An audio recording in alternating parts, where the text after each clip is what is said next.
Model kocokan XAU kemarin, trader retail jarang ada yang selamat. Gimana menurut pandangan Pak Setio? Ya, trader retail tuh kondisi apapun jarang yang selamat ya. Nafsu sih, soalnya nafsu. Trader retail itu kebanyakan mereka trader amatir. Kenapa? Bukan soal mereka kurang cerdas, enggak apa. Nafsu. Pengennya itu cepat gitu loh. Maunya itu kalau market itu ya teman-teman ya naik profit, turun profit gitu loh. Semuanya dikejar gitu ya teman-teman. Naik dikejar, turun dikejar. Ya abis itu lotnya gede. Kalau profit dikit-dikit diambil. Kalau loss dibiarin banyak. Itu trader amatir itu seperti itu. Modal $100 maunya bulan depan udah jadi jutawan kan gitu ya. Udah jadi miliarder kan begitu ya, cacing-cacing naga-naga. Ya akhirnya apa? Ya mostly jadi bahan bakar market semua. Ya teman-teman, jadi bahan bakar market, jadi tumbalnya market. Tapi kalau dibilangin begini, ngotot. Ya teman-teman ya, trader retail tuh kalau dibilangin begini ngotot. Katanya, oh lu aja yang kurang ilmu, katanya, lu aja kurang ilmu. Teman-teman ya, aduh. Jamin aman gak tuh brokernya? Saya tanya Anda ya, Anda kalau ke bank dijamin gak? Maksud saya begini ya, kalau kita aman, aman yang gimana-gimana gitu. Ya aman dalam pengertian, dia ada izinnya, dia ada regulasinya gitu loh ya. Kalau nggak bakal kolaps, siapa yang bisa menjamin nggak bakal kolaps? Oleh karena itu saya selalu ngomong ya teman-teman, kalau Anda trading, nggak perlu seluruh modal Anda depositkan ke broker. Jangan modal Anda itu Anda taruh semuanya di broker. Ya, misalkan modal Anda 100 juta gitu ya teman-teman. Ya, deposit aja 5 juta, 10 juta cukup. Ada profit di WD, ada profit di WD. Aman. Ya, lebih aman. Kalaupun brokernya scam, ya udahlah, sedikit aja yang kena kan begitu ya teman-teman ya, gitu. Kok bisa tahu itu nanti bakal koreksi? Saya nggak tahu. Saya tidak tahu harga mau kemana, saya nggak tahu. Saya nggak tahu, saya nggak bisa tahu, dan saya memang nggak perlu tahu.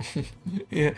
Yang saya perlukan adalah sebuah trading rules, sebuah trading plan, pengelolaan risiko yang baik, pengelolaan mental psikologi yang baik. Udah, itu aja yang saya perlu. Saya tidak akan menghakimi metode Anda atau hasilnya, bahkan Anda loss atau profit. Ya, selama prosesnya itu bagus, maka Anda punya masa depan. Meskipun Anda baru MC, misalkan ya Anda baru bangkrut, tapi Anda punya masa depan kalau memang prosesnya itu udah benar. Karena di trading ini ya, kita trading udah bener, belum tentu profit. Orang lain trading ngawur, belum tentu loss. Tapi kita cari yang konsisten. Tidak ada jaminan, tapi ketika jalan kita itu udah benar, maka probabilitas kita untuk menjadi trader yang profitable itu semakin besar. Ya, tapi kalau kita jalannya salah, itu probabilitas kita nol. Dulu saya pernah ceritain ya teman-teman ya.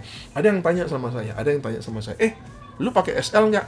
Iya dong, gua pakai SL dong. Lalu, lu MC nggak? Iya juga sih, gue MC juga sih meskipun pakai SL gitu ya teman-teman ya. Malu kan, malu kan. Lalu dia ngomong, ya udah, lu pakai SL, MC. Ya juga sih ya, secara logika ya teman-teman ya.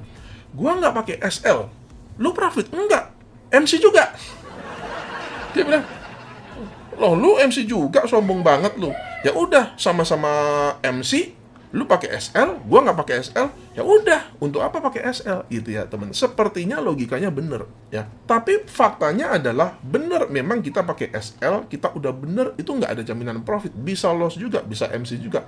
Tapi peluangnya lebih bagus. Kalau lu nggak pakai SL itu lu nggak punya peluang sama sekali. Bedanya di situ doang. Sekali lagi ya teman-teman ya, trading itu permainan mental. Kayak Anda masuk jetir, Anda pakai lot gede.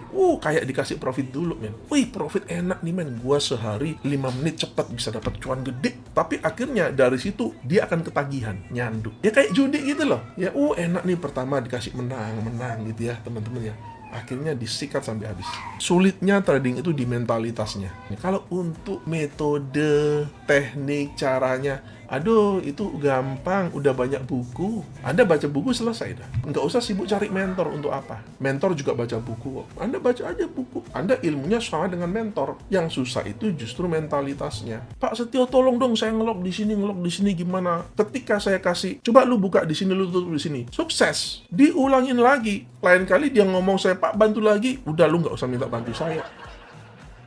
Kenapa? Diulangi lagi. Kan itu mempersulit diri sendiri ya. Pak, saya sering grow akun dari $100 jadi $500, tapi sekali lulus pasti MC. Mengatasinya gimana? Ya itu tadi, cacing-cacing naga-naga itu. Tapi semuanya selalu jadi cacing. All in, full margin, gambling mentality. Itu bom waktu. Kita di sini cari duit, bukan cari adrenalin. Kalau yang cacing-cacing naga-naga itu Anda cari adrenalin. Untuk usia-usia muda, oke lah, saya bisa paham ya.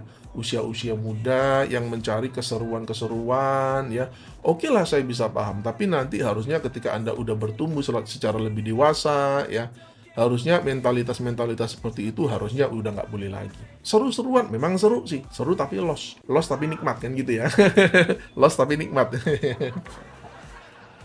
Akhirnya apa? Kecanduan kan, kecanduan diulang lagi ya, kayak narkoboy kan, nggak bisa lepas, kecanduan karena gambling. Balik lagi ke gambling mentality itu. Gambling mentality adalah musuh nomor satunya trader ya, karena dari gambling mentality itu kita nggak bisa disiplin, nggak bisa dan nggak mau disiplin, masuknya sembarangan, lotnya juga sembarangan. Pak, bagaimana cara supaya tidak asal biru close, rainstar? Jadi asal biru close itu adalah masalah mental, dan kalau masalah mental itu pasti biasanya itu kita mulai dari ekspektasi. Akarnya itu dari ekspektasi, kepinginnya cepat, mental gambling atau gambling mentality. Jadi bagaimana supaya tidak asal biru close? Ya mentalnya harus diperbaiki, ekspektasinya harus diperbaiki. Mulai belajar untuk trading dengan secara profesional, disiplin ya, nggak ada cara lain, dan itu harus kita mengembangkan kebiasaan trading yang baik. Sama kayak kita bangun pagi, awalnya malas sama, tapi disiplin, itu nanti akan membangun kebiasaan jangka panjang ya. Tidak ada rahasia, tidak ada shortcut, jadi harus disiplin aja. Ekspektasinya harus dibenerin, karena kalau ekspektasinya Anda kepingin cepat ya pasti Anda akan nggak bisa keluar dari asal biru close. Memang tidak gampang ya, tidak gampang, tapi kalau Anda mau keluar dari situ, Anda memang harus memotong rantainya itu. Jadi ekspektasinya nggak boleh buluk-buluk dulu, nggak boleh minta cepat. Kalau Anda minta cepat, hasilnya ya pasti asal biru close, full margin, nggak pakai SL, lotnya digedein dan sebagainya.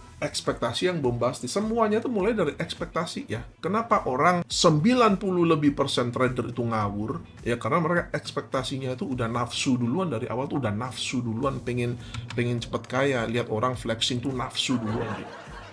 Ya teman-teman, akhirnya wah FOMO, lotnya gede, nggak mau pakai SL, full margin, martingale, disikat semua itu, hancur semua kan, akhirnya hancur semua ya. Jadi disiplin itu memang nggak enak, dan jangan suka pamer ya, pamer screenshot itu justru merusak mental Anda, pamer portofolio itu merusak mental Anda. Kalau profit ya udah telan sendiri, diem aja ya, nggak usah keluar, karena kalau begitu Anda cari masalah itu, nggak sadar ya. Memang kalau lagi kan orang yang seneng dipuja-puja orang ya, orang itu kan senang dipuji-puji gitu ya teman-teman, seakan-akan dia mendapatkan validasi, aktualisasi dirinya itu kan, wah egonya didorong, wah hebat ya gitu ya teman-teman, di dalamnya nangis itu ya. Apalagi kita ada di media sosial kan, wah itu kalau dipuja-puja orang gitu, cari validasi sana sini, gua trader hebat nih ya kan. Jadi trader itu sebenarnya ya sepi-sepi aja lah, ada profit dinikmatin sendiri ya teman-teman, nggak perlulah ditonjol-tonjolkan ke orang, wah gua trader, gua mentor itu ya teman-teman ya.